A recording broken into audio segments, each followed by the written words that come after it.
Dune synthétise voilà, plein de thématiques qui font écho à maintenant. Donc le film arrive, je pense, pile au bon moment. Il se passe quelque chose en moi. Denis Villeneuve, c'est un vrai lecteur, il est fan du livre, il a totalement compris les enjeux du livre. At the very core, it's a tragedy about a family going into a new environment. Est-ce que Denis Villeneuve va être le Messie de Dune? Voilà, on l'espère.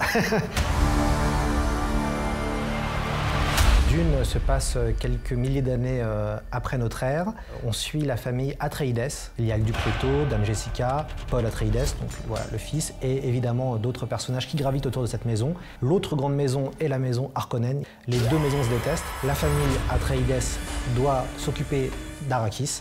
Elle doit remplacer la famille Harkonnen. Arrakis est une planète des sables qui produit de l'épice. Qui contrôle l'épice contrôle l'univers. Il s'agit d'une denrée très rare qui permet de voyager dans l'espace entre autres, mais aussi de prolonger la vie. Et donc l'épice est au centre de cet empire galactique. Et donc on va suivre le jeune Paul. Il arrive avec sa famille sur Arrakis, mais rien va se passer comme prévu. Sa famille va être annihilée et donc il va devoir survivre dans le désert avec le peuple qui habite la planète Arrakis qui s'appelle les Fremen.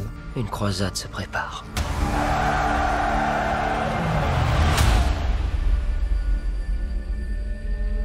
Quand on regarde les chiffres, déjà Dune, c'est un best-seller depuis des décennies.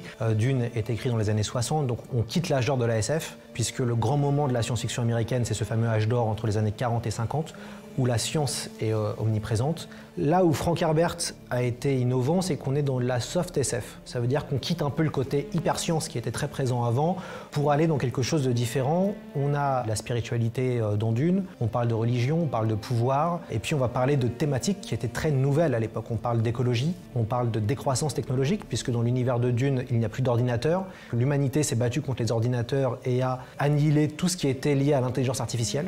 Donc il y a beaucoup de thématiques dans Dune qui étaient très novatrices à l'époque. Et quand on analyse un peu Dune et qu'on voit maintenant de l'adapter en 2020, on voit beaucoup de problématiques qui sont hyper contemporaines. Dune est un grand roman qui parle de l'écologie. L'eau est une denrée extrêmement précieuse, donc on parle aussi de l'importance de l'eau. Et puis les Fremen c'est une société qui vit en paix avec son environnement. Et Dune est une œuvre avec des personnages féminins très forts. Le film va forcément parler de ça, le pouvoir des femmes, la sororité des femmes. Le Bene Gesserit, c'est un ordre féminin. Et ce qui est assez intéressant, ce qui fait aussi partie de l'originalité de Dune, c'est que c'est un des premiers romans de science-fiction à intégrer la culture arabe à l'intérieur de son récit. Le cheminement de Paul, c'est le cheminement du prophète Mahomet. Et il y a beaucoup de mots arabes dans Dune. Muad'Dib, Uzul, Shayolud. Donc ça aussi, c'est intéressant. Ça aussi, c'est contemporain. Et puis, il y a un sujet qui est difficile d'aborder sans trop spoiler l'œuvre, mais quand même, Frank Herbert, ce qu'il a voulu faire, c'est prévenir les gens de ne pas suivre les héros. Pour lui, les gens et les politiques qui sont populaires et cette idée de surhomme amènent forcément à la perte. Donc c'est ça qui est génial dans Dune. C'est qu'en fait, c'est aussi une mise en garde de ne pas suivre les leaders charismatiques. Il te faut apprendre à commander les autres. Une chose qu'aucun de tes ancêtres n'a appris.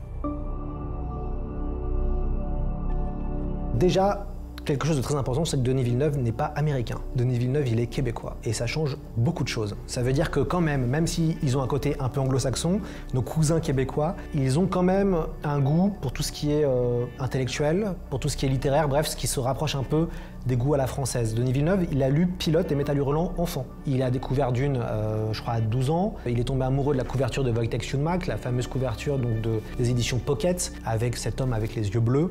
Et c'est ça qui lui a donné envie de le lire. I was the age of Paul Atreides. I was 15 years old and I was grabbed right at the beginning of the first pages and I read the whole series and I became a Dune fan. I became obsessed by it. Denis Villeneuve l'a souvent dit dans ses interviews que le roman Dune avait influencé son travail. Il a participé à une espèce de série documentaire où des réalisateurs filmaient ce qu'ils voulaient. Et donc lui est allé dans le désert avec des dunes justement. Donc il y a déjà cet aspect, mais surtout, je pense, l'aspect qui permet de voir qu'il y a une forme d'influence, où il y avait quelque chose qui allait tendre vers Dune, c'est la fameuse scène de Blade Runner 2049 à Las Vegas, où le personnage de Ryan Gosling arrive. C'est une des scènes les plus iconiques de Blade Runner 2049, et là, on peut que penser à Dune.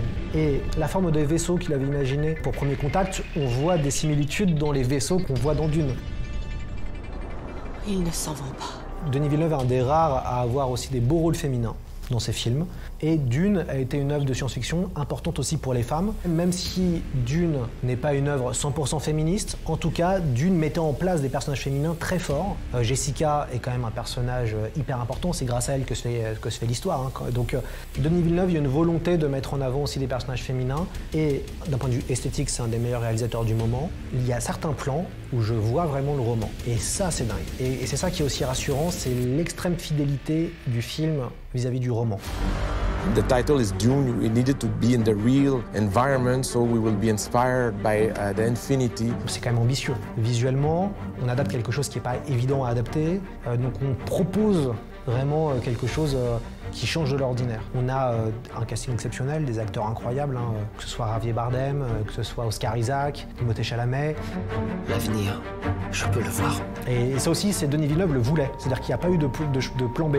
Il voulait Timothée Chalamet. Timothée has many qualities, among them there's a deep intelligence in the eyes, and he has a whole soul. I have the impression when you talk with Timothée that he lives many lives, and it's something that really touched me. J'espère vraiment que Denis Villeneuve sera le Messie de Dune.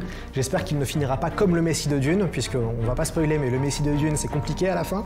Mais en tout cas, je pense que Denis Villeneuve était la meilleure personne pour adapter ce film. Donc non, je pense que Dune va être un grand film, avec des plans magnifiques, il y a un gros travail sonore, de mixage, la musique d'Hans Zimmer va être géniale. Et j'ai l'impression que Dune est encore une expérience qu'il faut vivre au cinéma. Ton destin t'appartient.